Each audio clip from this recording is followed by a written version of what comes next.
Koduwa e iphethile tikolohong ena. Metsi a dikgola ba kile tshenyo e kgolo. Baahi ba ipatlela thuso fela. Ditshatse tse re dutseng ho tsona di dutse metsing ke le hona jwale ho ntse ho le metsi ka mona ka matlung ona ne re dulang ka ona ka matlana mathata a metsi a kenang ka tlung ebile matlo a rona a phunyeile ke metsi la ke robetse ka mo nkgona ho bona ka ntle mo masobeng. Mokgatlo wa Thekolohelo le Thuso ya Baahi wa Sefapano se Sefubedu wa o tlolla letsoho la thuso. O kene letsholong la ho hlahloba maemo a tshenyeho. Re tlo etsa verification ka mora moo re tla tlo thusetsa malapa a le gore a senyehetswe haholo.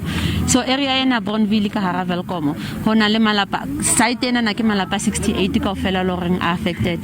Jwale re tlo thusa bona re bona re ba after verification re ba thusa ka di food parcels. Masipala wa lehae le wona o entse boitlamo ba ho thusa. Ntwe e ke nna re tshwatsa re etse ba go tlosa batho ba na mona ba batla lefatshe le leng ka fitshelo le tswe di RDP ke ya fa ntwe ka etsang for solve because lefatshe le mo ya le metsi. Diphuthelwana tsa dijo le thepa ya dithuso di tla abelwa baahi hang ha tshebetso ya tlhatlhobo ya maemo e phethetswe.